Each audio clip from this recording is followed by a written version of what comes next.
Whether you're new to investing or a seasoned pro, there are some important questions to consider before putting your money into an investment. Many people make quick stock purchases based on trends or recommendations from experts, but not everyone has the time to research stocks extensively. However, having a basic understanding of your investment is essential. While investing always carries some risk, asking these 10 key questions before buying a stock can help make your investment portfolio's performance more stable. So, whether you're a novice or experienced investor, these questions should be your go-to checklist before making your next investment. Number 10. Comfort with risk. Investing your money involves risks, which can vary in intensity. A general rule to keep in mind is that the potential for higher returns often comes with a higher risk of losing your investment. For example, when you put your money in a savings account, the risk of losing it is almost negligible. But you should also remember that inflation can erode the actual value of your savings over time if it outpaces the interest rate. If you're thinking about investing in something with the promise of substantial returns, you should carefully consider whether you're comfortable with the possibility of losing some or all of your money if things don't go as planned. It's crucial to exercise caution when dealing with investments that promise exceptionally high returns, especially if you're not well versed in the complexities and risks associated with products like speculative mini-bonds and cryptocurrencies. To gauge whether a return is high, compare it to the safety of low-risk options like cash savings accounts. Number 9. Why invest in anything? Investing is like planning for the future, and that starts with setting your goals.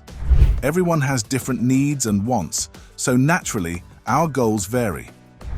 A savvy investor thinks about what they want in the short term, like saving for a vacation, in the medium term, perhaps buying a new home, and in the long term, securing their retirement. Life can also surprise us with unexpected expenses or job loss. To prepare for these curveballs, creating an investment plan is a smart move. It acts as a financial safety net for you and your family. So ask yourself, what am I trying to accomplish? This question will guide you in deciding if investing can help you reach your goals. And number 8, when should I invest? Now is the best time to begin investing, especially if you're just stepping into the world of work. Even small investments can go a long way over time. The sooner you start, the more you'll benefit from compound returns, which means the money you earn from your investments gets reinvested. Think of it like a snowball. The earlier you start rolling it, the larger it becomes. As you add your investment returns to the snowball, it keeps growing. However, investing isn't just for the young. You can set investment goals and make investments at any age or stage in your career. The key is to get started no matter where you are in life. Number 7. How much to invest? Many folks believe they must have lots of money saved up before they can start investing, but that's not true at all. You can begin investing with as little as $50 a month. The trick is to make it a regular thing by setting aside money consistently. One way to do this is by having a portion of your paycheck automatically transferred to your investment account on payday, so you don't spend it all. By saving even a small amount each month, you'll improve your financial prospects eventually and move closer to your investment objectives. It's all about developing a saving habit and watching your money grow over time. Number 6. Understanding investment liquidity. It's crucial to fully understand where you put your money, especially if you're aiming for bigger profits. Before you invest, ask yourself some key questions. What exactly is this investment? How does it work? Who's managing it?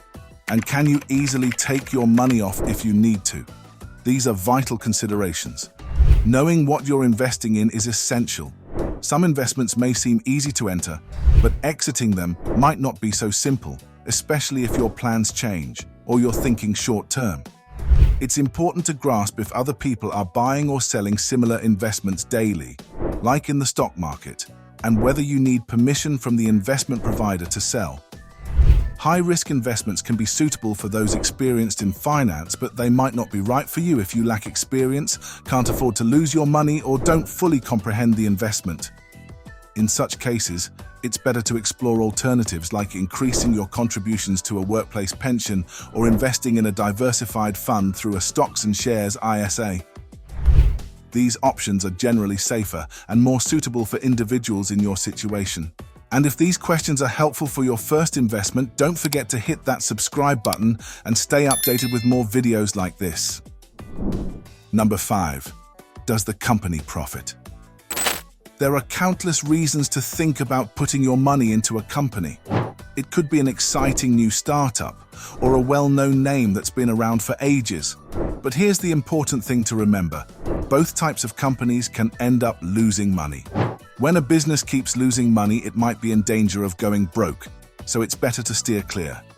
To figure out if a company is making money, you can look at their quarterly and yearly reports, which they have to share with the SEC if they're a publicly traded company. These reports have info like net income, net profit margin, and net change in cash. If these numbers are regularly in the green, it means the company is doing well financially. So before you decide to invest, make sure you check out those reports to see if the company is making money or losing it. It's a smart move to keep your investments safe. Tip number 4, how to calculate EPS. Another pair of numbers to look at are the price to earnings, PE ratio, and earnings per share, EPS. These can help you figure out if a company is worth more or less than it seems. If the PE ratio is high, it might mean the company is overpriced because its stock price is way up compared to its earnings. On the flip side, if the EPS is high, it might suggest the company is a good deal because it's making a lot of money for each share you own. However, whether these numbers are good or bad depends on how they stack up against other companies in the same business. So, what's considered high or low can differ from one industry to another. Number 3, identify your competitors. Investors need to understand their competition just like businesses do. It's crucial for investors because it helps them spot potential problems from rivals. If the company they want to invest in is in a very competitive industry, there may be plenty of challenges that could affect its profits. This could harm the company's ability to make money and, in turn, make it a less attractive long-term investment. Number 2, competitive edge factors. When it comes to competing with other businesses, it's important for a company to stand out. If a business doesn't do anything to set itself apart from its competitors, it could end up making less money. How much this matters really depends on how many other companies are in the same industry. If there are only 1 or 2 big companies in charge, you might not need to worry too much about competition. But if it's a specialized industry with lots of different companies, the competition can get pretty tough and might hurt the company's ability to make money eventually. Number 1, does it reward investors? Is the company you're thinking about investing in sharing its profits with shareholders through dividends? Established companies in long-standing industries usually pay dividends to their investors as a regular practice. However, startups in new and growing fields might not offer dividends because they're putting a lot of money into research and development. Both situations have their advantages and disadvantages. As an investor, it's crucial to understand these factors to set realistic expectations. Established firms often provide a steady income stream, while startups focus on growth and innovation, potentially leading to higher future returns, but without immediate dividend payouts. It's easy to get excited about buying popular stocks, but it's smarter to be careful with your investments. First, think about the company, how much money it makes, and who its rivals are.